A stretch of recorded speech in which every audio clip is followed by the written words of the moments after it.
Hello there folks, and welcome back to another video. In this one we're going to be cranking out the old tier list.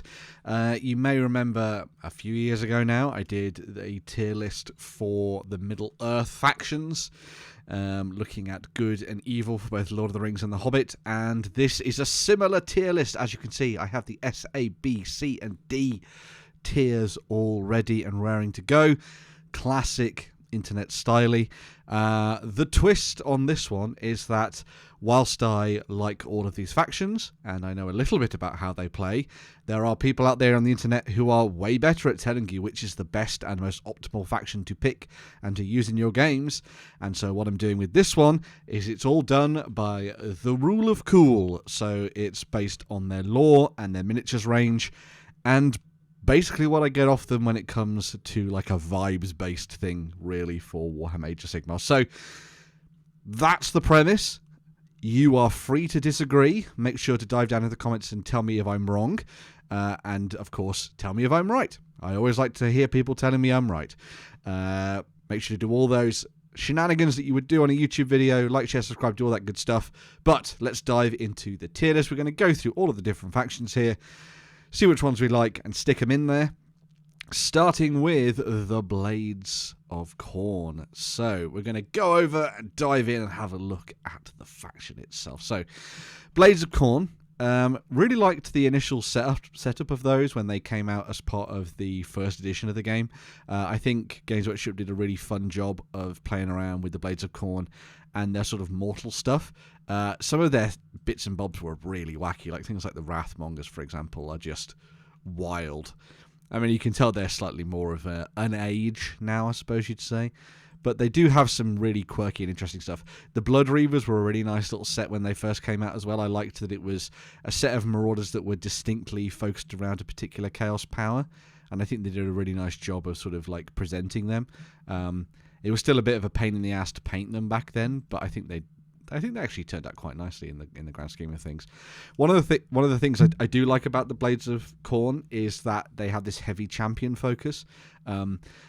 Folks may have seen that I do have like a golden demon in inverted commas army for my collection, which is all blood crushers and bloodthirsters and bloodletters and that kind of thing, but they're all painted in yellow to kind of match that classic golden demon look that folks might remember. So I am quite enamored by the idea of Blades of Khorne. But as I was saying, I think the thing for me is the champion focus. I really like they've got so many interesting and diverse heroes. Like the Deathbringer was obviously the one that came back with the new edition of the book for this current edition, and I think he's an amazing miniature that really sort of like harks back to that kind of Frazetta era of barbarians and that kind of stuff. You get some really cool vibes about him, and of course he is called Deathbringer, which is very similar to Death Dealer, of course. So yeah, I think if you're looking at it from a purely vibes point of view, I think that the Blades of Khorne do actually have quite a nice selection of interesting lore and background behind them. They're very simple and fun to play. You just run forward and smash things to pieces. I like the mechanics a little bit behind them as well, where you're sort of building up those points and stuff like that. And the more you kill, the more dangerous things become. I think that's really nice. They do have that really nice Army of Renown, which can be all heroes, which I think is really cool. The only thing that I think lets them down somewhat is that I don't think that their miniatures range is necessarily good across the board. There are some minis that I'm not massively like up on. Like I'm not a big fan of the Realm Gore Ritualist. There's just something about the middle model that just doesn't sort of work for me. I don't know if it's just the sort of weird quirkiness of it when compared to some of the other bits and pieces for Khorne. And then, of course, we've talked about things like the Wrathmongers as well. So there is a little bit of a discrepancy in the sort of style of the minis that we get with the Blades of Khorne. But that aside, I think genuinely quite a cool faction. Got a nice sort of like feel to it. Always been a Khorne fan, so it feels like it sort of takes it up a notch when it comes to the tier listings. I wouldn't say they are, because of the miniature range, I wouldn't say they're as high as like an A or an S, but I would firmly put them in B, I think, simply based on badass vibes. And I think the range is particularly awesome as well. So, yeah, let's go with B for the Blades of Khorne. Makes sense? There's got a B in the name. Next up, we have the Ossiarch Bonereapers. Ooh, okay. So the Ossiarch Bonereapers are an interesting one because they are another one of these factions that have a really Marmite range. Some people really like them. Some people absolutely hate them. A few people are kind of like in the middle. Like, for example, I really like Necropolis Stalkers. I think they're fantastic. This guy's cool as well. And I like some of their characters. He's nice. I like him. What else? And yes, I like them. So, yeah, you know, got things like the Necropolis Stalkers, the multiple heads for the different souls that have been bound into the same body, so it can switch between different fighting styles and things like that on the tabletop. You have really fascinating and interesting characters like Vok Mortian, the Master of the Bone Tithe. We'll get to more of that in a second as well. Really love the kind of weird alternative style to him, which is very kind of hair metal undead, which really vibes with Warhammer Age of Sigmar as well, I think. You know, some of their characters look really fantastic as well. Really nice designs on them. I love the fact that it's also like sculpted bone and things like that built into the armor and all that kind of thing too. And in general, you do have like a really cool vibe about them. You don't tend to see a lot of sort of Middle Eastern aesthetics carried through. You really normally would see like sort of Western European things in fantasy, especially from Games Workshop. But having that kind of Middle Eastern vibe to them, a little bit of a Persian style, a little bit Indian as well, potentially too, if you wanted to go a little bit more further east. You have all of that sort of coming into the mix for the Ossiarch Bonereapers, and it really makes them stand out as a sort of alternative and different faction in the game. I also really like the lore behind them. I think the lore is really nice. So this idea of the Bone Tithe. So, you know, Nagash, when he wants, this is his sort of like opinion of like what an actual army should be like on the on the battlefield. And so Nagash uses the Bone Tithe so that he can bring everyone together, and then magically he can sculpt his army into the perfect form. Doesn't have to worry about things like vampires and mad flesh-eater courts and all that kind of stuff. He can just build a really cool army and let it kick ass and take names on the battlefield, basically. So, you know, has some interesting lore behind it, has some cool miniatures. I think a lot of the characters are nice. But the only thing that I think sort of is held against them is just how derpy some of their stuff looked. Like, I think the Morghast Harbingers and the Morghast Archai just look a little bit weird. You've also got things like the Gozziarth Harvester, which I think is just a bit odd. And their standard miniatures, the Mortek Guard, they just look a little bit sort of action figure-y. I'm not sure what it is. Sort of like classic sort of Skeletor style, He-Man-y. You mean, that's not necessarily a bad thing. I guess it kind of feeds into the idea of like the hair metal vibes for the Ossiarch Bonereapers, but there's just something about them that just doesn't quite work. It just feels a little goofy. Maybe it's just the fact that it's the way that the heavy metal team have painted the models, that kind of studio style. Be interesting to see if they were painted in a different way. Maybe they'd sort of like look a little bit different. Obviously, we did see some stuff revealed at the preview recently for 4th edition for the Ossiarch Bonereapers, which made them look a little bit better. But I'm just not really sure on them. One of the things that my friend raises all the time is that they just all have these really cheesy grins that you can see there, which is, you know, I guess it's fun, right? And they're a relatively easy army to paint and get stuck into, I suppose. But, yeah, I'm just not sold on the whole vibe for the actual miniatures themselves for the Ossiarch Bonereapers. So, interesting lore. I like some of the characters, but I just think the model range is a little bit derpy and a little bit weird. And the lore can't really carry it high enough in my estimations, I think, to sort of like make it stick. So, I'm going to put the Ossiarch Bonereapers in a C. So sorry, Ossiarch Bonereapers, you don't get a number that matches a letter that matches your name. Next up is the Cities of Sigmar. Moving over to the Cities of Sigmar. So we get order for the first time. Now, Cities of Sigmar are freaking rad. I'm just going to say it out of the gate. I really like what Games Workshop did with the reinvention of them in the sort of last edition and into this one. I think the characters that we've got for the Cities of Sigmar are brilliant, and there's a real sort of harking back to a little bit of the grimdark about them, which I think is really nice. It's also a faction that contains a hell of a lot of amazing characters and some absolutely stunning sculpts. I mean, you know, the spearhead itself is just a testament to kind of the craziness of this. You know, there's really cool gunners, the Fusiliers, you know, the Fusilier Major on the back of the War Ogre, the Alchemist, sort of stoking the shamanic metals to make all of your weapons work really nice. And even some of the stuff they've done for the Warhammer Plus miniature range is just absolutely fantastic, I think. And it's really a testament to sort of like what Games Workshop can do when they really put their mind to making a faction feel modern and in tune with what they need to be for the Age of Sigmar. I genuinely think they have a really fantastic look to them. It was really cool to see this come to life, and it's a phenomenal selection of different miniatures. I mean, it's even a faction that it contains the likes of, you know, the Saviors of Cinderfell, so you've got Callus and Toll in there, which is absolutely cool. So if you wanted to go down the route of having them be your sort of Witch Hunters sort of vibes and your Sigmarite hunters, then, you know, that's a nice little direction for you to go down. But it's a faction that is always packed full of interesting figures that will sort of allow you to take things in different directions when it comes to painting and hobby, as well as just gaming on the tabletop, which I think is always nice. And, you know, who could say no to some of these minis? They are absolutely fantastic.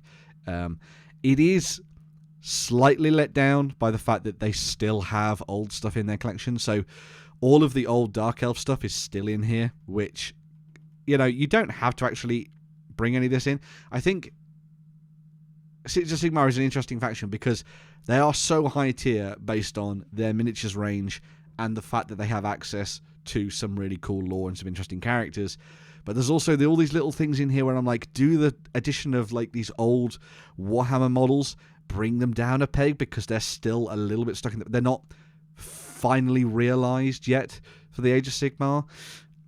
It'll be interesting to see like how things change with their new battle tome, and if this could sort of like be ramped up even higher when it comes to sort of adding in cool stuff for the dwarves and the elves and the other factions, the Duardin and the A-elves, I suppose you'd say.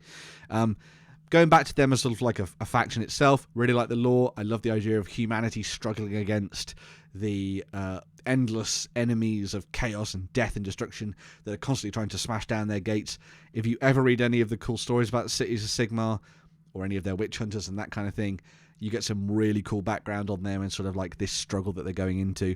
And it's really interesting seeing the different vibes that they've gone for when it comes to the sort of like background of the characters. So, you know, things like Pontifex and Estra really vibed with that kind of classic Sigmarite vibe, the sort of warrior priest thing. You know, you can just go down the fully martial route with the Free Guild Cavalier Marshals and stuff like that. So it's a really brilliant little range that is backed up by fantastic lore.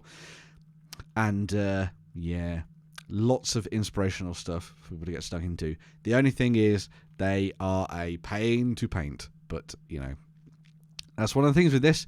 If you're going to paint a fancy army, you're going to have to do a lot of fancy painting. But there we go. So, yeah, really cool range. Really nice lore. They should definitely be the poster boys of Warhammer Age of Sigmar. But currently, they're not. We'll have to wait and see if that changes, I suppose, in new editions. But, yeah, Sigmar, they're ticking all the right boxes. And even though they still have...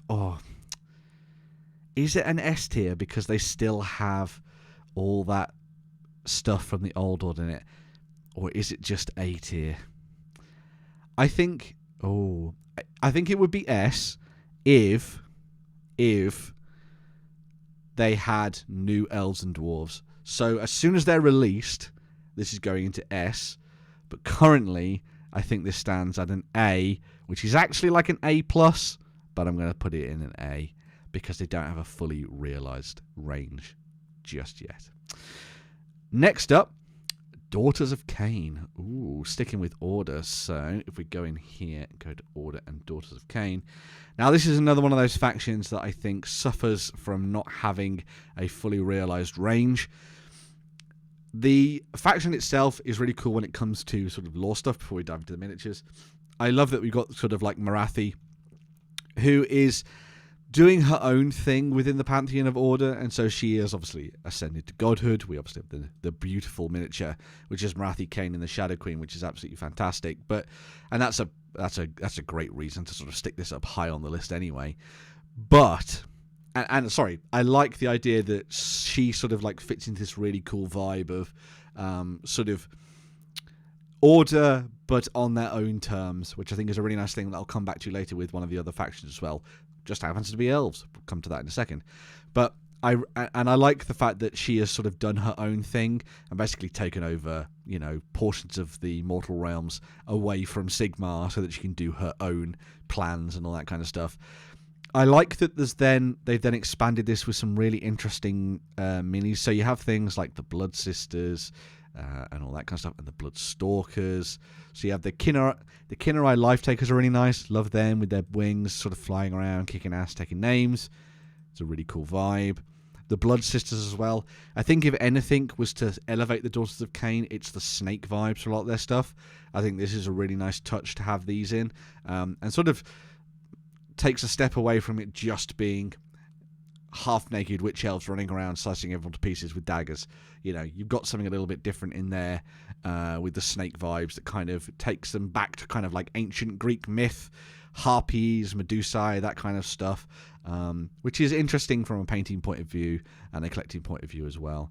And so you have some really cool minis there that I think it'll be really fascinating to see if this theme and this idea was then replicated nicely across the kind of core stuff of the Daughters of Khaine. And I think it will be when we get to see more of the miniatures. But it's just a real shame that we still have sort of older stuff in this collection. Like, it seems like it's mad that things like Doomfire Warlocks are still in the collection. They should have been gone a long time ago. And again, it's not a massively fully realised range. I do like that we got to see a little bit more of the other side of things with Crethusa, the Crown Seer. So this was as part of the sort of like end of the last sort of campaign moving into this new edition, having these sort of alternative elements to the Daughters of Khaine who are kind of do their own thing. So you have Crethusa there who's kind of not on Marathi's side, doing her own thing in the background, sort of working to almost supplant her in different ways.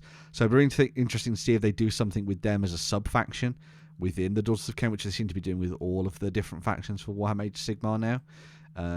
And that would go quite nicely alongside things like the Khainite Shadow Stalkers, of course, as well. They'd be a good fit alongside them if you wanted to play around with that vibe a little bit more and paint them a little bit differently as well. So, yeah, interesting lore, fairly cool miniatures range, but suffers from having a lot of really old stuff in there. So I think our Daughters of Khaine still a C. They're not a D. Maybe a C because, they suffer from not being fully done. They're not a D because they still have a little bit... Oh, I don't know. Are they a D? Oh, God. Yeah, I think they're a D. Sorry, Daughters of Khaine. I think you're a D because I just don't think that Games Workshop have put the time into making you as cool as they possibly can be. Even with things like Malineth in your collection now, which is great because obviously she was alongside Gotrek. That's cool. But I just don't think that there is enough in there to make you sort of hit those high heights of other factions at the moment for Warhammer Age of Sigmar. So, unfortunately, D for the Daughters of Sigmar. I was talking about Order factions who do their own thing. Now we have the Idoneth Deepkin. So let's go over to them. So Idoneth Deepkin are a really interesting faction in that they were the failed experiment in the lore of Teclis, his sort of way of trying to make elves in the mortal realms before he finally succeeded with the Lumineth Realm-lords, of course. And so they sink to the bottom of the ocean, and like Aquaman and Namor and stuff, they are fighting for their own sort of like survival, really. So they now almost vampirically have to go out and steal the souls of the living so that they can feed themselves. And they are a really sad and interesting faction in the lore. The new battle tome was really interesting reading about that and sort of like the way that they've been crafted, and the way that they've been almost left by Teclis to kind of fend for themselves. I also think genuinely they have a really beautiful miniatures range. It's one of these ones which is so incredibly different and fits into the vibe of what Age of Sigmar is. It goes really deep into that vibe that you get when it comes to Age of Sigmar, that the sculptors just get to have fun. Like, they've made freaking eel-riding elves, which is just super cool. Blind Narmati Reavers with their bows. you know, who are like hunting down souls for their leaders and all that kind of thing. They even have a little bit of that kind of Eldar vibe to them, or the Eldari vibe, however you want to say it, with their Eidolons, where they sort of like use them as kind of like this manifestation of their god, of Mathlan on the battlefield. You know, using that sort of shell and all those souls to kind of bring something like this to life, to go out there and kick ass and take names. And you get some super awesome miniatures in the range as well. It's definitely one of those that is a little bit Marmite to a lot of people. Like, some people are like, sea elves, where are my wood elves, and all that kind of stuff. Whereas I think if you take the leap with the Idoneth Deepkin, you've got a really fascinating and interesting collection of miniatures to play around with. I'm not massively sure that I would ever play them. I just think that I'm not as au fait with the idea of painting them and sort of like working out their mechanics on the tabletop. But I think in general they're a really fascinating and interesting collection of miniatures. And their lore kind of supports it. I like the idea that they're kind of sad and sort of sit outside the boundaries of classic order factions within Warhammer Age of Sigmar. And this kind of like subtle, not so subtle beef they have with Teclis is a really interesting angle as well.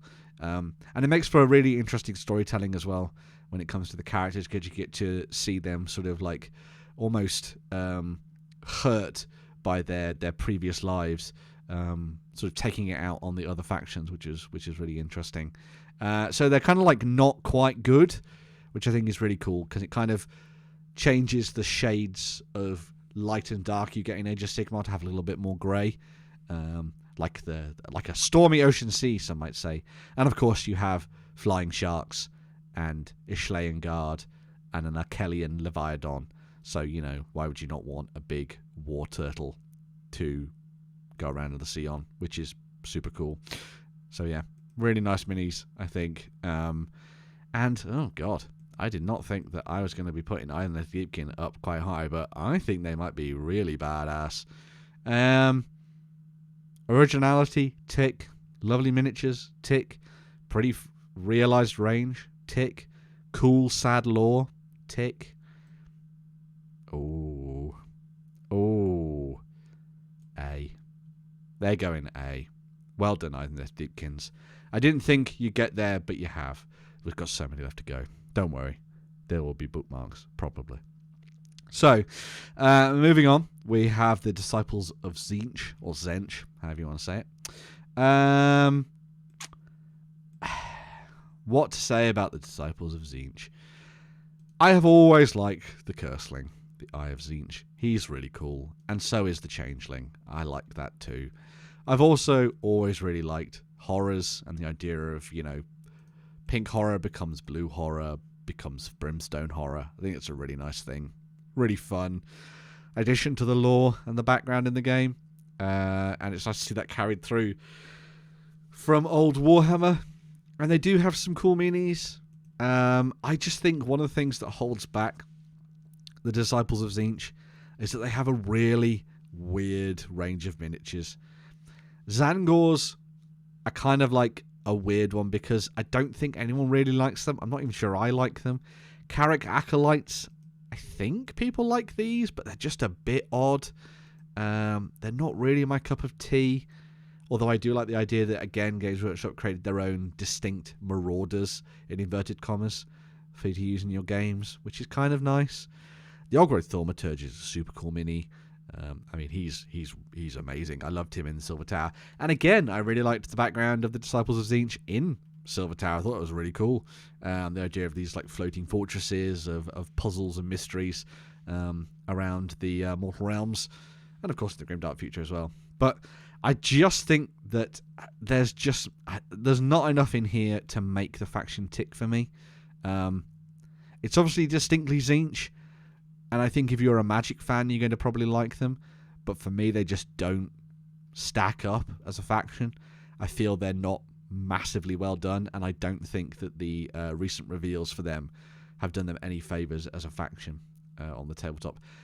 Add them in as kind of like an army of renown, or regiments of renown. Great, but I'm not sure that I would ever really want to play them on the tabletop. So, Disciples of Tzeentch, D. Yeah, D. Sorry, Tzeentch. D for Disciples. Next up, Flesh Eater Courts. Ooh, Flesh Eater Courts. Everyone likes them. So, oh, not Chaos. There we go. Death. Now, Flesh Eater Courts. Before their last big update, I would have put these guys in C almost immediately. But with the addition of some of the really nice new minis that they got, I think these guys have catapulted themselves up into the higher echelons of this tier list. Yes, they still have things like the terrible old Crypt Ghouls. Please update these Games Workshop. Oh my god, they're so bad. They're so bad and so old. They're from Warhammer. Fancy, get rid of them. But you have these dudes instead, which are just amazing. Oh, yes. Choose all the hats. Here we go. Here's all the hats. Crypt Guard. You see I'm doing this live. Crypt Guard are absolutely stunning. Really love those minis. I love that's a sort of updated take on the traditional ghouls. This should be how they all look now. You've also got, oh my god, choose all the bags. Here we go. Boom, boom, boom. You also then have the Morbheg Knights, which are amazing, riding around on those big steeds, as you can see there. There's also things like Usharan, the Mortach of Delusion, who was possibly the best model that's come out in the last 10 years for Warhammer Age of Sigmar. Just a stunning Elden Ring, Dark Souls style miniature, which I think is gorgeous. Along things like the Mara Scrolled Herald, who looks really cool and quirky and weird, and the Aberrant Gore Warden, who's brilliant. All of this is made better by the fact that the Flesh Eater Courts have really fascinating background. They started off as kind of like, ooh, ghouls, they're maybe like Bretonnians. And then they really ran with that when it came to the lore in the background of the Flesh Eater Courts. And I love that they have this delusion that they are all knights errant, questing knights, valiant warriors, noble kings and queens, when in actual fact they are gibbering idiots who are running around eating people. It's a beautiful lore for the game and really fun for somebody who wants to like dive right deep into that and play around with the ideas in their own collection. I genuinely think the Flesh Eater Courts are possibly one of the funnest factions that they've ever done, simply with the new stuff that they've added in. It really hurts them that they have things like the old Crypt Horrors, the Crypt Flayers, the traditional old zombie dragon. It's a bit of a shame that that's still there too. And then, of course, things like the courtiers and that kind of stuff. They suffer from having some awful miniatures still in their range. But I think Games Workshop have done them a really sort of good deal now with the lore and the way that they've built all that up. And the new Battle Tome was really fun to read. Unfortunately, I think because their miniatures range just doesn't quite cut it and the lore is doing a lot of the heavy lifting, they're sitting in like a B, I think, for me. Which is a shame, but there we go. Moving on, we have the Fyreslayers. Ooh, Fyreslayers. Now, Fyreslayers are one of my factions of choice, so bear that in mind when it comes to my decisions on them. Do I like the lore? Yes, I love the lore of the Fyreslayers. I like that they are all these valiant followers of Grimnir who are trying to find the Urgold, the shattered remnants of Grimnir that were smashed across the mortal realms in his fight with Volcatrix. And they embed them in their skin and they can burn them away in order to turn them into powerhouses of death and destruction. Really cool vibes for them, and I think the lore for the Fyreslayers is going to get even better over the course of the next couple of years when we see their new battle tome and their new reinvented range, which we saw actually with the Volkine Flameseekers, which I think is a great sort of like nod towards how the Fyreslayers are actually going to look eventually. I think this is kind of like a benchmark for that. But I think one of the things that makes them suffer is that they all essentially look like the same guy. Like the Berserkers, the Hearthguard, the Grimwrath Berserker, the Doomseeker, like they all unfortunately just look like the same person, which is a very funny thing because my friend always says that it's really hard to tell who's who on the tabletop because how would you know? They're all just the same person in a slightly different pose. They do have magma droths, which makes them cool. Dwarves riding around on massive dragons, burning things. What's not to like? And even some of the background to them is really nice as well. I love that you have the Grim Berserkers who kind of embody the Slayers of old, even though it's an entire faction of Slayers. You have the Grimhold Exiles who are part of holds that have been destroyed, and so they go out with their warriors to try and like avenge those that have done them wrong. And then, of course, you have the Rune Fathers and the Rune Smiters and that kind of stuff in there too. Gotrek, not really a Fyreslayer, but, you know, it's nice to have him in the faction, of course. Lore is interesting. Lore is cool. Model range really lets it down, unfortunately. Again, I think the Fyreslayers could be frickin' A, S tier level stuff. But there's just something about them that just doesn't click with people, unfortunately. Now, I don't know if they're... Even though I collect them, and that should really be enough to put them up into the upper echelons, I think they have to go in C, because I just don't think that they are going to... They are definitely going to go higher once we get an actual big thing for them and we get a big reveal of all the new models. But for now, they're definitely a C tier. Moving on, we have the Gloomspite Gitz. Oh, Gloomspite Gitz. So we're moving over to destruction here. So, still quite a few to go. As you can see, it's going to be a long video. Stick with me. But Gloomspite Gitz, really love their vibe. They are exactly what you'd expect goblins / orcs to be, and trolls and all that kind of thing on the tabletop. They're fun, they're quirky, they're weird, they live on mushrooms. They have some really interesting vibes. They are one of the most fully realized factions in the game. You have different ways that you can approach playing an army of them. You can go down the sort of like the squig route if you wanted to, and just do an entire army of squig based stuff. You could go down the spider angle and just do a massive army full of spider people. You could do trogs and trogos and trog bosses if that was the way you wanted to go.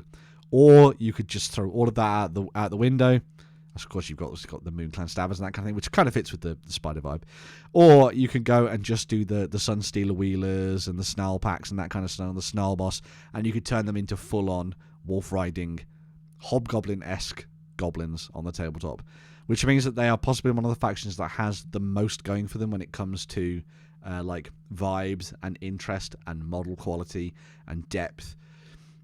Doesn't matter that they're not necessarily maybe great on the tabletop. I think they are an incredibly fun and quirky and weird faction, and I really like that we got to see stuff like Drogs, the Sun Chopper added in to kind of give this different vibe to them, as if they were meant to really fit into something like the old world, but they kind of solidified themselves as an Age of Sigmar faction now.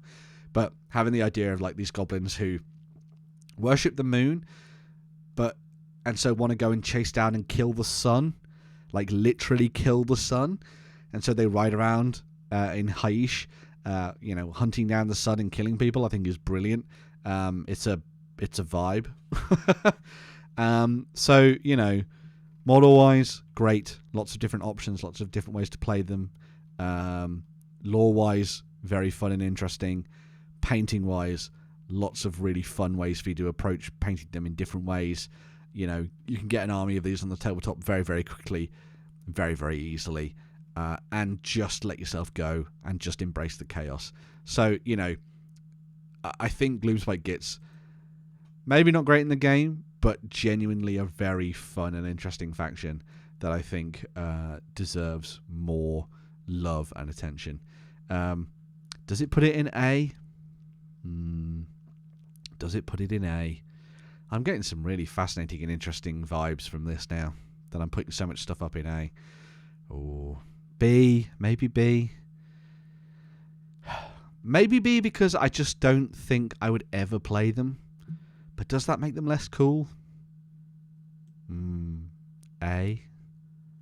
It's A. I'm putting them in A. Moving on. Hedonites of Slaanesh. Ooh, back to chaos. Now, Hedonites of Slaanesh. what to say about them? Some interesting models. You know, you've got Sinessa and Dexessa. If you're looking for like total weird vibes, they could easily have just fallen off the wagon and Games Workshop could have forgotten about them. But, you know, Games Workshop put the effort in to try and turn them into interesting and diverse and fascinating miniatures. There is a lot of painting to do on these guys. They are not easy to work on. But they have really fascinating and interesting minis. I just don't vibe with them. I mean, they're brilliant. How cool are they? Just that's fantastic. And even things like the Slipblade Seekers, who are really interesting, sort of like update on what we've already seen so far for, you know, Slaanesh in other games. They have a lot of really interesting models that go in for them. I just think they're unfortunately a little bit boring in the lore. And I think they suffer from not having a lot of really cool stuff for their demons because they're all the old stuff. You know, Sigvald's still badass and Sigvald, but... And I did, at one time, collect a Slaanesh army for Warhammer 40,000, and I really enjoyed the idea of playing them, but I just think there's something about them that just doesn't quite click. Fun to paint and interesting in that vibe. Some really cool ideas that they've carried through. They really took the time to turn them into an actual fully fleshed out faction. They're definitely one of these armies that's just going to get a hero, and that'll be the only thing that will happen in the battle tomes for them. I just think there's just something a bit like weird and awkward about them as a faction in my head that just doesn't vibe with me. Could I like them? Maybe, I suppose. But I just don't think they've really got that X factor that I think a faction needs, really. Yeah, I think I'm just not... I'm not on board with them. I think... yeah, they're a D. Sorry. Moving on. We have the Helsmiths of Hashut. So we're going to dive into them next. Now, the newest faction to be added into Warhammer Age of Sigmar. Really like their lore. Taking a lot of stuff that made the Chaos Dwarves badass from back in the day. And sort of building on that and playing around with it a little bit more. You've got some nice and interesting heroes in there. I've always said that my favourite little combination that I would always want to run is the Dominator engine alongside the... where's the Cleric guy? He's not even in here. That's weird. Huh. Why does the model not in their collection? How strange. But yeah. I really like them as an idea. I think they've done a nice job on them. I like everything in their range miniatures wise, apart from these and these. So I don't like their artillery, and I don't like their big weird brass balls. But everything else I really like. I like their normal balls. Their normal balls are cool. I like them. Here's where you get to make him out the same kit for the Ashen Elder. He's super cool. He has a hammer dipped in the blood of dwarves that he uses, and they can sort of like harness demonic energies and put it into their weapons, which they then use to smite their enemies, which is a nice little touch. So it was a really fascinating and interesting faction, and I like their background, that they fully believe that Hashut was sort of ousted by the other dwarf gods, and it was really fascinating seeing the background build up around them and sort of how they fit into the wider Duardin lore. It also comes with armies of Hobgrots. What's not to love? You know, I know they don't particularly perform well on the tabletop. I'm not sure that a lot of people are already playing them, but they've got some cool models, a unique and interesting vibe, and I think they will get better and better as they go through. I just won't be picking up things like their characters and that kind of stuff. I'll play them in Warhammer Underworlds, but I'm not playing them in Warhammer Age of Sigmar. So, cool faction, but just doesn't really tick enough of the boxes for me to make them worth diving into and playing. Next up, we have the Cruel Boys. I've split up the Orcs, so let's do the Orcs together. So the Orruk Warclans are technically one faction, but we're going to start off with the Cruel Boys side of things because I think that's the best way to go. Now, Cruel Boys When they were released as part of the last edition in that starter box, I thought they were freaking awesome. I love the vibe of them. They've got some fascinating and interesting characters, as all orcs often do. A really interesting and diverse range of minis, really fun and cool to paint. I love the idea of sneaky orcs as opposed to just smashy orcs. And technically this is kind of breaking things because the factions technically all as one. But there's just something about them that really sort of like ticks a bunch of boxes for me. I think they did a really cool job of bringing them into the game and sort of playing around with them in different ways. And they've got that kind of like Azog-esque nature to them from The Hobbit in their look and design, which I think is a really nice way of portraying orcs as opposed to the kind of big burly ones, slightly more rangy, which is a nice vibe to go with, I think. It's really fascinating for them as a faction because there's so much cool stuff in there, but I'm not sure that I would ever play them. Especially not next to things like the Gloomspite Gitz. So I think, because technically this is all one big one, I'm going to put the Cruel Boys in C, because I like some of their vibe, and I like their background, and I like that they go around sneaking around in the swamps, killing people and all that kind of stuff. And it's really fascinating learning a little bit more about their lore, and how they've kind of like put together interesting sort of civil wars and that kind of stuff, and they're actually a little bit more intelligent than people give them credit for, but I think they're definitely a C-tier army for me. This then means that if you're looking at the other side of things with the Iron Jaws, are the Iron Jaws better, or are they on the same level? Now, if this was the Iron Jaws before their latest update, I would definitely be putting them down like D tier, because I just wasn't interested in them whatsoever. But I think that the latest update to them, with some more of their miniatures like these dudes, was a real step in the right direction for making them a little bit more of a AOS faction, rather than a faction from Warhammer Fantasy Battles that kind of all just got ported over into the new edition of the game, Age of Sigmar, right? This really fully realised them as an army and gave them a little bit more of a kick up the pants, I think. And even though it's one of those armies that I think I will never play, I can appreciate their range in a lot more detail now. I still think that Gore Grunters look real derpy, but if you've got a deadly cabbage that you can unleash on the battlefield, why would you not do that? I mean, he's super cool and super rad. It's the faces of the Gore Grunters. They look so odd. They look so odd.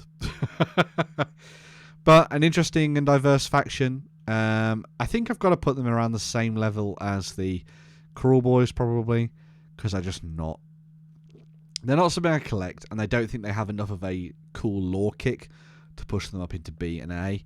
And they're definitely not D, because they have really interesting model ranges now, which is really nice. Moving on then from them, which makes sense, I think, we have the Lumineth Realm-lords. So the Lumineth Realm-lords are Teclis's own little baby boys. And they are, the guardians of the realm of Hysh, sort of like defending it and all that kind of good stuff. And you have an interesting army of these dudes with some really fascinating and interesting characters. They also have some of the weirdest and the worst. So let's find the best, and let's find the ones I don't like. So if we go down through here. Now, some of the stuff they've got is brilliant. The Light of Eltharion is super cool. Negative space for the win. Who would not want that? I even like Alari's Stone Guard, even with their dumb bull helmets. I think they're really cool, and it gives me a lot of vibes of kind of Swordmasters mixed with White Lions, but then given a cow vibe to try and sort of like fit them all into an interesting run. Because I love the idea of like elves being strong simply because of not because they're just big, huge slabs of muscle, but because they are just like wiry strong. And that's a really cool thing to have in a game. And I like their model range as a whole. I think it's absolutely gorgeous. Some of the stuff, however, is really weird. Like, I don't like the fox people and all that kind of stuff. And why have you got three strings on your bow? Maybe I'll find out when I read the battle tome for them in this new edition. And these dudes are so weird. They're River Blades. I just don't like them. Maybe if someone had painted them differently, I would. But they just look like a Blood Bowl team, rather than actually warriors that you'd unleash on the tabletop.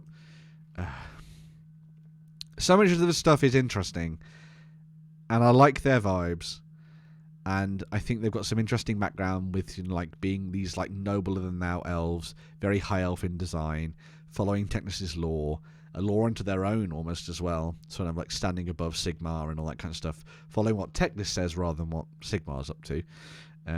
So an interesting faction, but one that just has some really odd and quirky stuff that just doesn't vibe with me quite as well. So, Lumineth Realm-lords. Are you C as well? I think you're C. I think you're C. Yeah, sorry, Lumineth Realm-lords. Idoneth Deepkin are cooler than you. They have really cool, awesome, unique vibes. And I think they rule. I think they rock. So, you're going down there? Sorry. At least you're better than the Daughters of Khaine, though, right? Next up, we're moving over to the Maggotkin of Nurgle, because, of course, we are. Which I knew, of course, we'll have a Battle Tome look-through of that in the near future.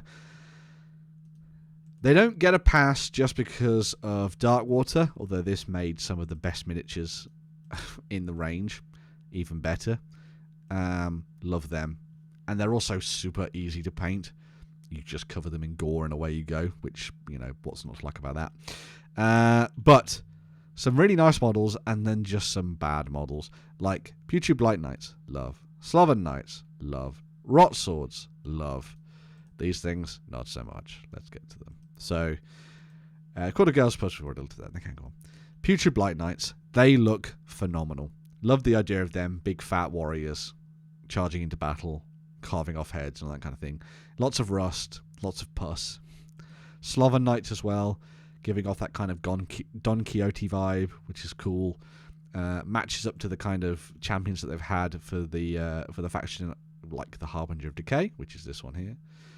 Yes, I am human. Oh my god, all the clocks. There we go. It's because I'm opening so many tabs. But yeah, Harbinger of Decay was a brilliant model. Probably one of the best before we got to see the addition of Ushran. And I like that they've carried that through into the Sloven Knights with their big, heavy horses and that kind of thing. And even the Rot Swords, which are their sort of like new rank and file infantry, just look really cool, and I like their vibe a lot. But I don't like at all any of their flying bug stuff. And I think if you're going to like Nurgle, you have to like the flying bug things. And I just don't vibe with them at all. I just can't. But a lot of their range kind of like elevates them.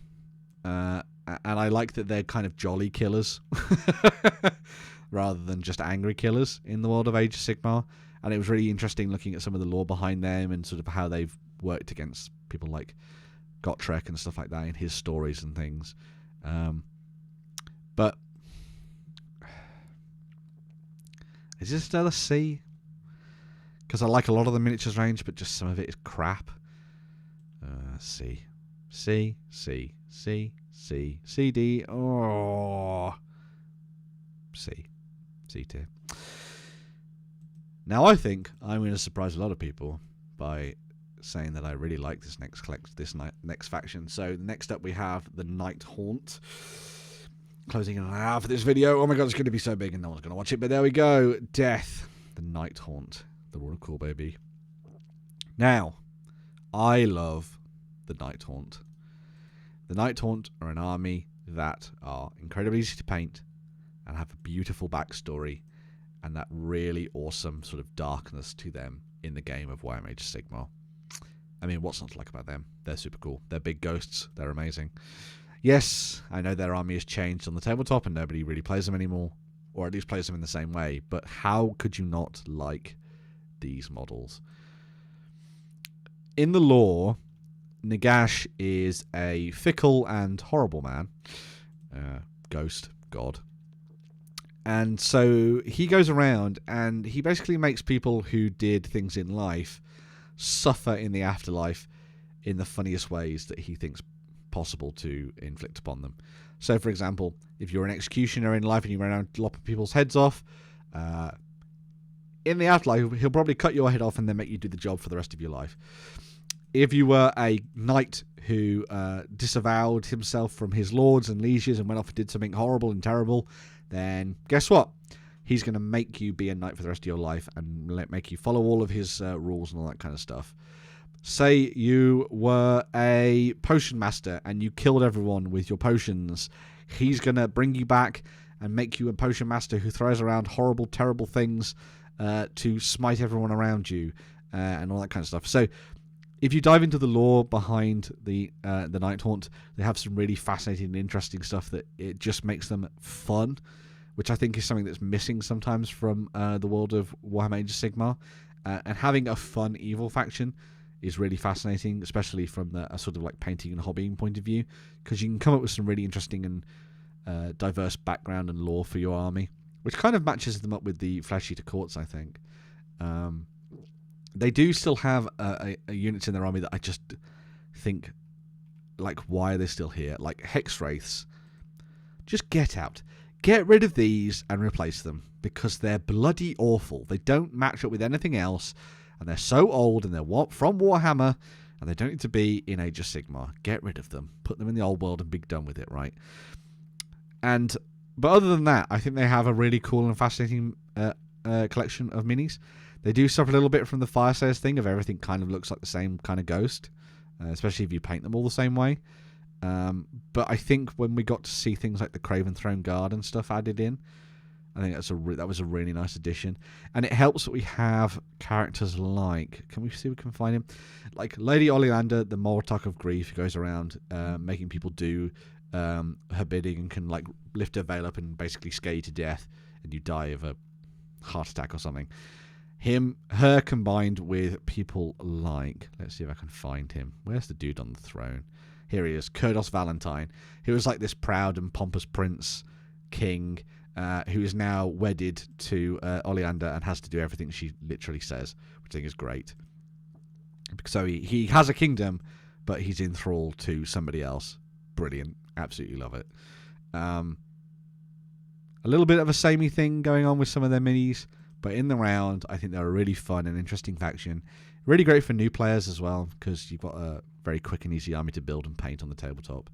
And yeah, I definitely think Nighthaunt tick a lot of boxes for me. And they're incredibly cheap to start as an army, because nobody kept any of their Nighthaunt from the Soul Wars box in 2nd edition. So you can get everything and start playing very quickly. I think Nighthaunt are up there with the Flesh Eater Courts. There it be. Next up, Ogor Mawtribes. Ogres. I'm really sorry, but I think this is going to be bad for you. I like their lore to a degree. It's been messed around with a lot, and it's not massively coherent anymore. Are they still driven by the hunger? You certainly would imagine that with things like the Gora Morpack, for example. And this was a great little set of new minis that came out for Warcry, which is a great testing ground for them to do stuff for later editions. The Ogor Mawtribes could easily be up there. I mean, this guy's brilliant. I love the Tyrant. What a cool model is that? That's just badass. But anyway, sorry, as I was saying. A range that is stuck. And stuck back in the past of Warhammer Fantasy Battles. And has never really been fully expanded or has anything interesting to say in the wider lore of Warhammer Age of Sigmar right now. Apart from Kragnos, I guess. But when their update comes out, I think they'll leap up in the tier list. But currently, they're just not that interesting. And I think they're unfortunately really boring. So they're going down there in D. Sorry, ogres. That's just the way it is. Moving on, Kharadron Overlords. Let's find out what we think about them. So, Sky Dwarves. Cool. Dwarves, like them. Sky Dwarves, even cooler. Flying around in big ships. Also nice. Has some fun characters. I like the Codewright, who is literally a rules lawyer for your games of Warhammer Age of Sigmar. Why would you not like him? He's badass. Drekkie Flint. Nice to know that they've expanded the character range from Black Library and added in some interesting sort of elements to different factions that you can kind of latch onto and tell some interesting stories about. So if you've read the story of Drekkie Flint, you want to kind of play an army based around him, you can, of course, because there's, renown rules for doing stuff with him. But it's an army that just looks a bit weird. It really does. Like, some of their models are great, like the Archanaut Admiral. How cool is he?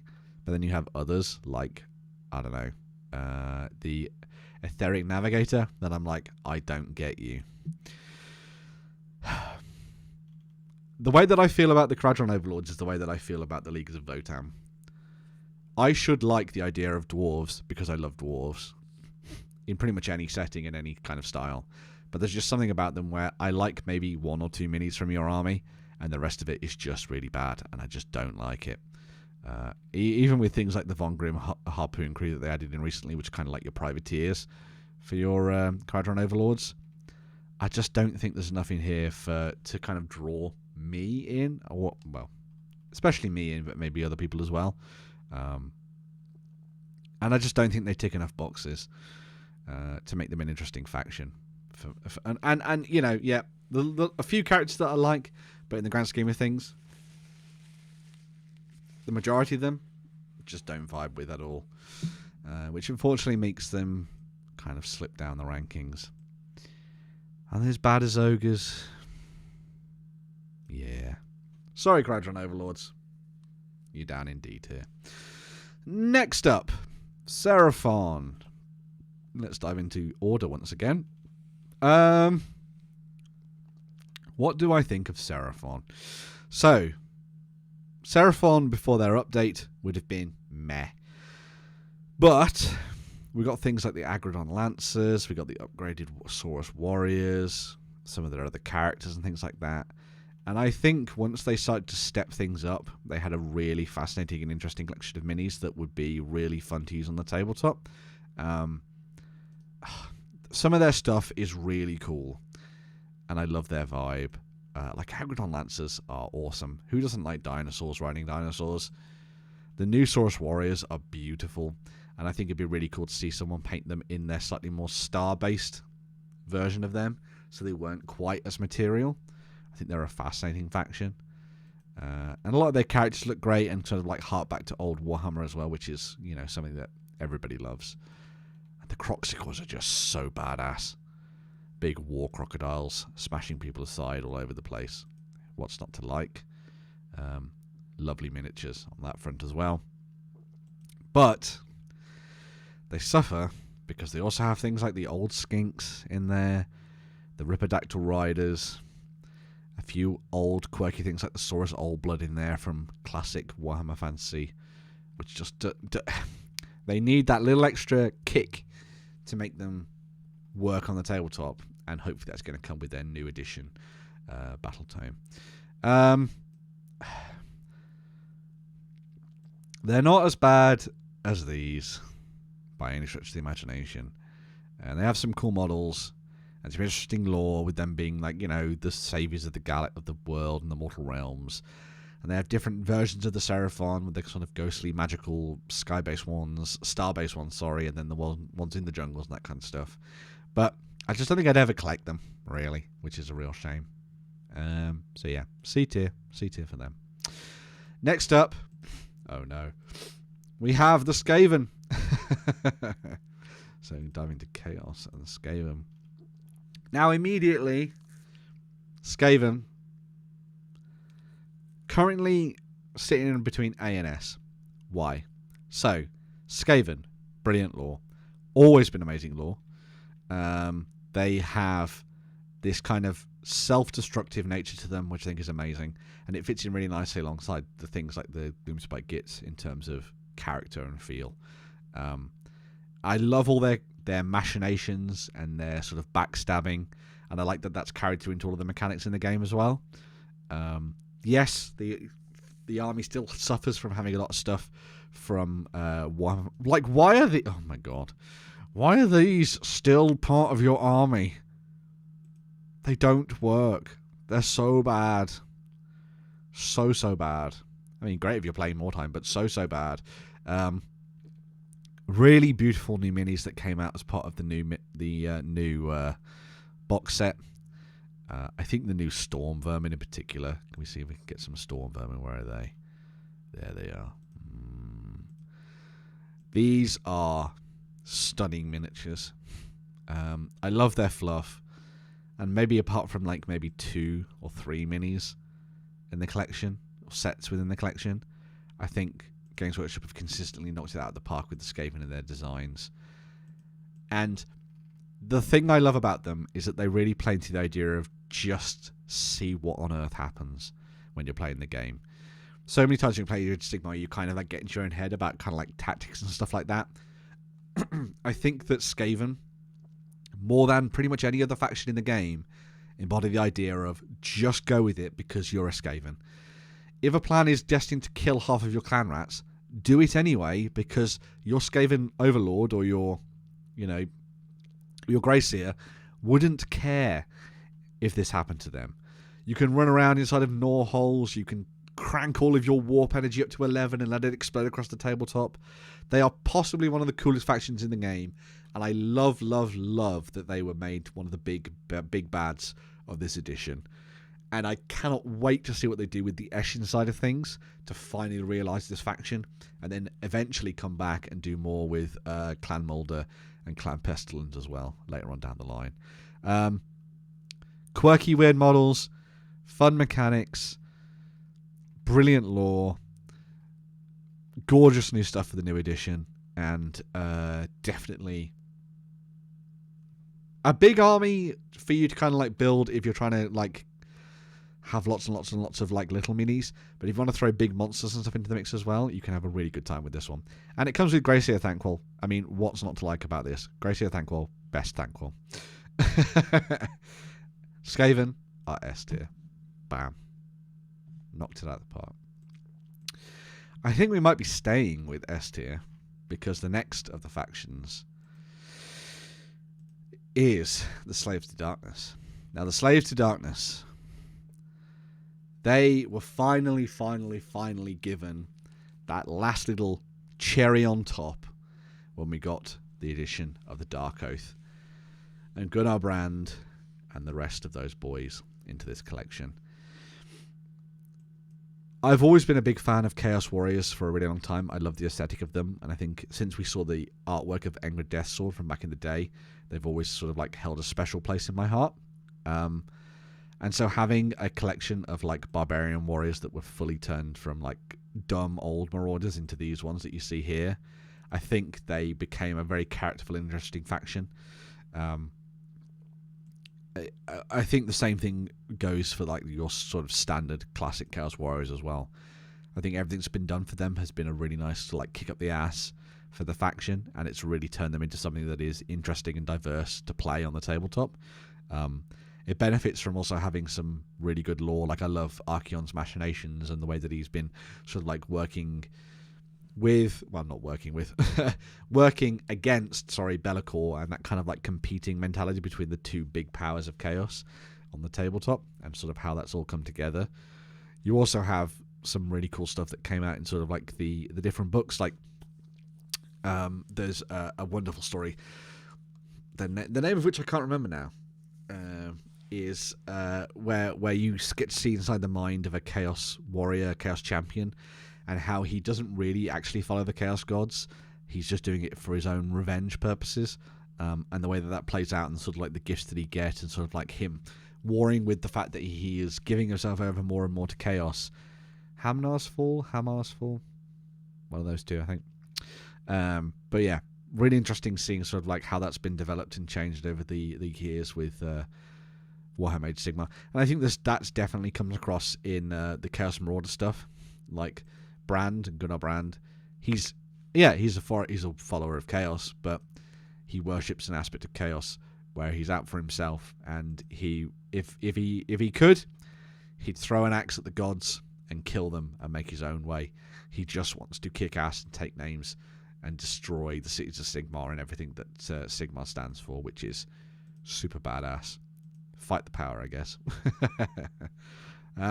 So yeah, a different side of humanity that has been developed and tweaked over various editions to turn into a fascinating and interesting faction that you can take in so many different ways, paint in so many different ways, tell brilliant stories with in different ways, and yeah, I don't think they've really put a foot wrong with the models for it either. I think there's just brilliant stuff out there for people who want to do something a little bit different and go down 2 different routes when it comes to building your Slave to Darkness on the tabletop. So yeah, Slave to Darkness, S tier, love them.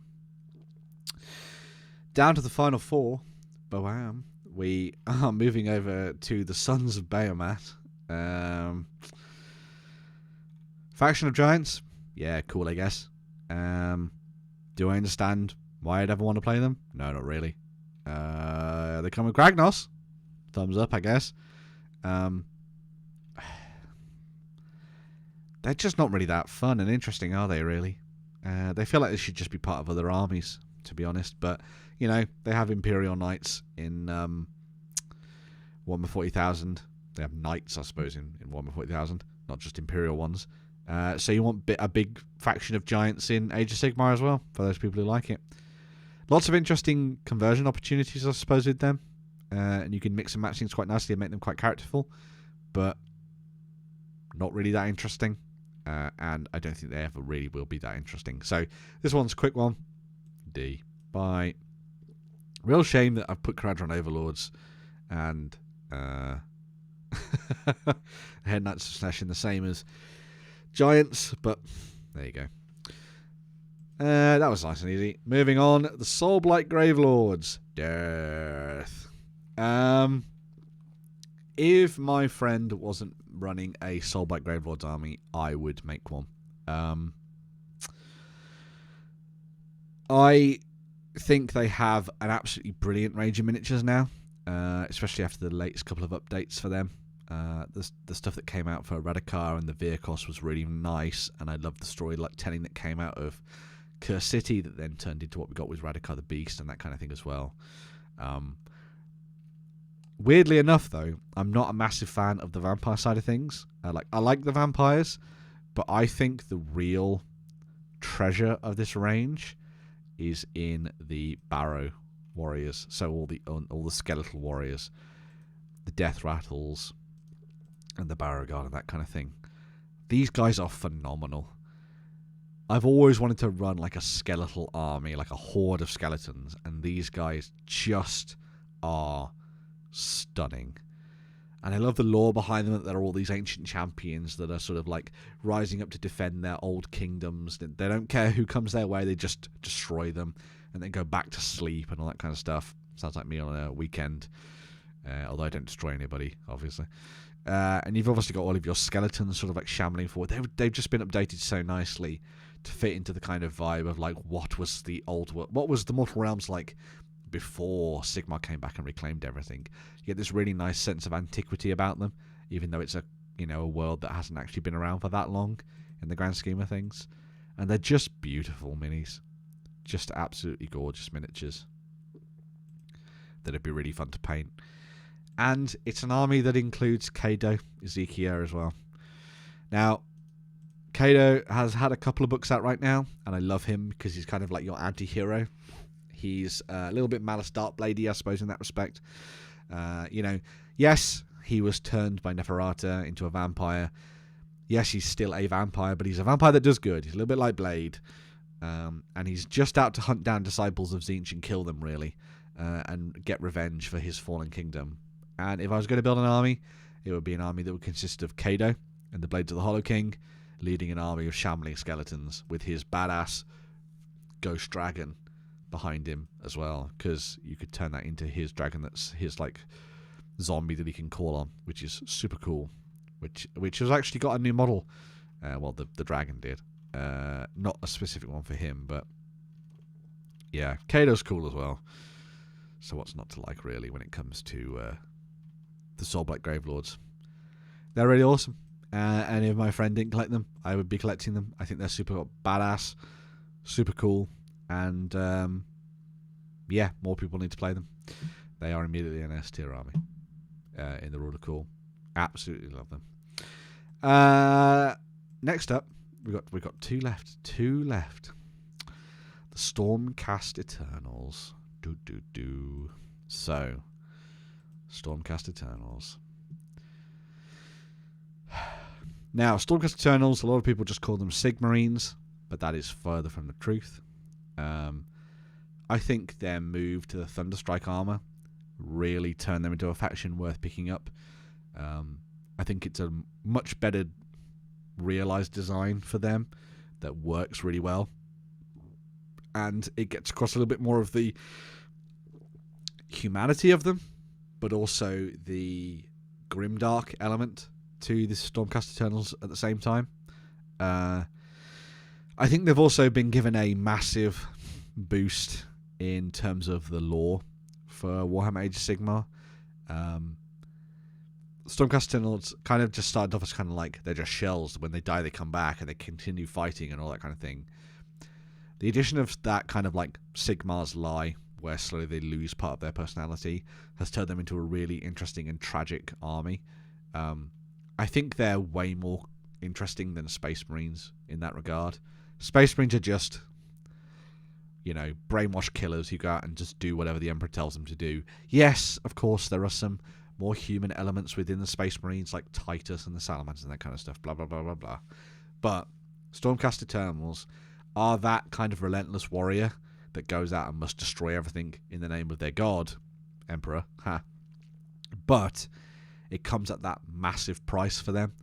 And I think that kind of degradation and that storytelling that's come with the Stormcast Eternals has made them a much more interesting and diverse faction, especially with the inclusion of things like the Reclusians and Lord Terminos and that kind of stuff as well, where you get to see these kind of Stormcast at the end of their lives doing that last-ditch attempt to make a difference before they effectively lose themselves or become like lightning wraiths and stuff, which I think is so cool and so dark.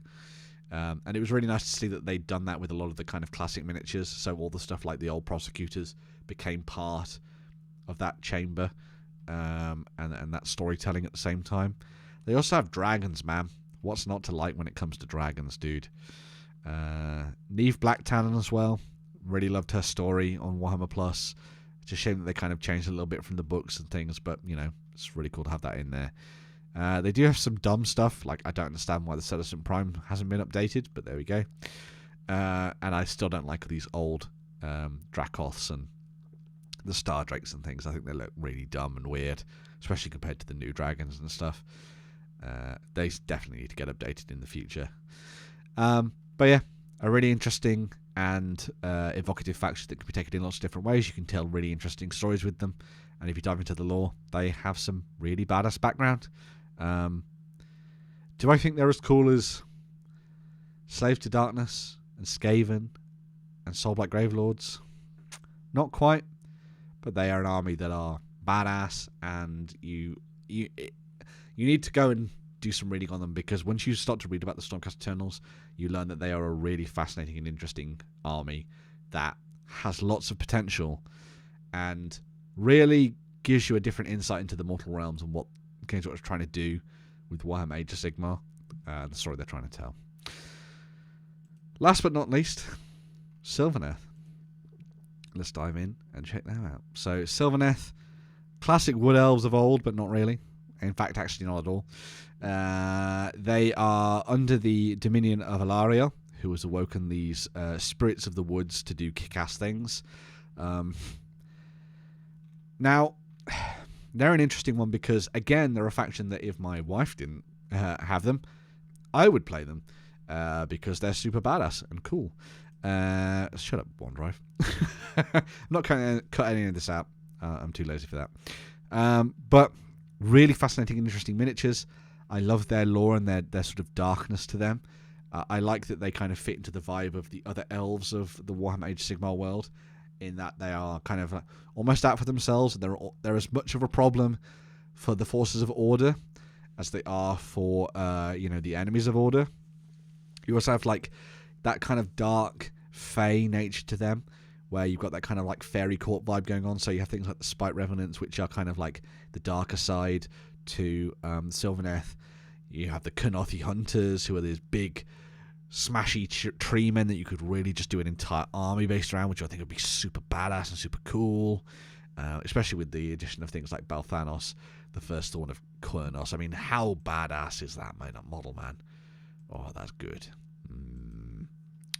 And yeah, I think they've always been a weird one because they've had an interesting life within Warhammer Age of Sigmar in that they're very much like the Fyreslayers in that they have a fairly small range in the grand scheme of things that could really do with a little bit of an update and a kick, and they still have old stuff like the classic Dryads, which are definitely going to go away and get replaced with something else.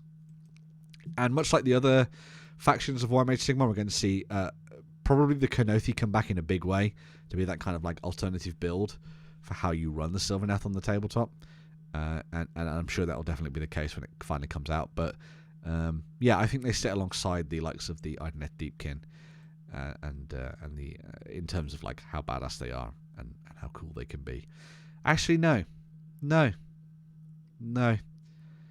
Oh, I really want to play them, but I don't think their range is as nice, diverse as the Idoneth Deepkin. Actually, oh, I think it has to be B. Actually, B. There we go. So, there we go. That's my tier list. In S, we have Skaven, the Slaves of Darkness, and the Soulblight Gravelords. In A, we have the Cities of Sigmar, the Idoneth Deepkin, the Gloomspite Gitz, and the Stormcast Eternals. In B, we have the Blades of Khorne, the Flesh-Eater Courts, the Nighthaunt, and the Sylvaneth. In C, we have the Ossiarch Bonereapers, the Fyreslayers, the Helsmiths of Hashut, the Orruk Warclans, the Lumineth Realm-lords, the Maggotkin of Nurgle, and the Seraphon. And then in D, we unfortunately have the Daughters of Khaine, the Disciples of Tzeentch, the Hedonites of Slaanesh, the Ogor Mawtribes, the Kharadron Overlords, and the Sons of Behemat. Please let me know what you think in the comments down below. Do you agree with my tier ranking? Do you not? I would love to hear what you think and where people sit in this table. As I said, this is by the rule of cool. It's not based on their rules, I should say, and their mechanics. So, of course, you're free to disagree because what's cool to one person is not cool to somebody else. But yeah, I'd like to hear what you think in the comments down below. Like, share, subscribe, do all that good stuff. And don't forget to click all those links. There is a Ko-fi link down below if you want to donate to the channel. There is also an affiliation link for Firestorm Games down there as well if you want to go and grab some of these models for yourself to make your own armies for Warhammer Age of Sigmar. Big video, thank you for sticking with me, but hopefully this was fun, and I can't wait to hear what people say in the comments. Thank you very much for watching, and I'll be back with another video very, very soon. Bye for now.